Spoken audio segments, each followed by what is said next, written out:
Téléphone importé, la nouvelle taxe qui inquiète consommateurs et revendeurs. Les téléphones portables vendus au Cameroun pourraient bientôt coûter plus cher. En cause, une mesure fiscale annoncée par le ministère des Finances qui prévoit désormais l'imposition d'une taxe sur tous les téléphones dès leur arrivée sur le territoire national. Une décision qui suscite déjà des interrogations, aussi bien chez les consommateurs que chez les acteurs du secteur de la téléphonie.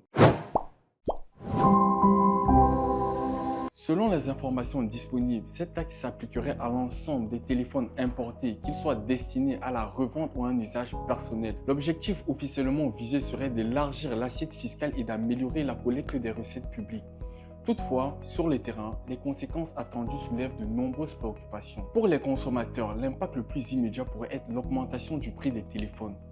Importateurs et revendeurs, déjà confrontés aux coûts de transport, de douane, de distribution, n'auraient d'autre choix que de répercuter cette nouvelle charge sur le prix final.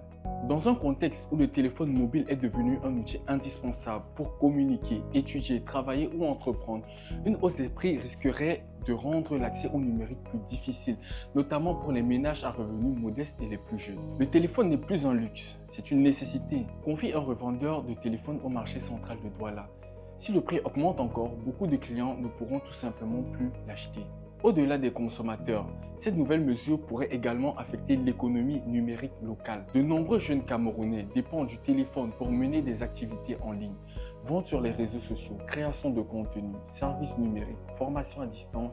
Plusieurs observateurs estiment qu'un accès plus coûteux au téléphone pourrait freiner cet élan entrepreneurial, pourtant présenté comme un levier de développement et de lutte contre le chômage. Par ailleurs, certains acteurs du secteur craignent que cette taxe n'encourage indirectement le marché informel, avec l'entrée de téléphones non déclarés ou non conformes, au détriment de l'État et des commerces respectant les règles. Si la nécessité pour l'État de mobiliser des ressources financières n'est pas remise en question, de nombreuses voix appellent toutefois à plus de concertation et de clarté autour de cette décision. Les citoyens s'interrogent notamment sur les modalités d'application de la taxe, son montant réel et les mesures d'accompagnement prévues. Dans un pays où la transformation numérique est régulièrement mise en avant dans les discours officiels, certains estiment qu'une réflexion plus large aurait pu être menée afin de concilier impératifs fiscaux et accessibilité à des outils technologiques. À l'heure où l'information circule rapidement et où le téléphone occupe une place centrale dans la vie quotidienne, toute mesure touchant à son accessibilité mérite une attention particulière. Les prochains mois permettront de mesurer l'impact réel de cette taxe sur le pouvoir d'achat, le commerce local et le développement numérique du pays.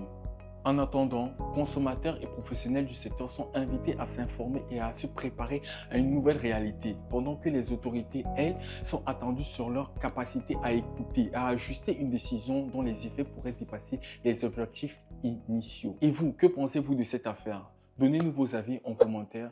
Et surtout, n'hésitez pas à liker, partager et à vous abonner pour plus de contenu sur Season Media.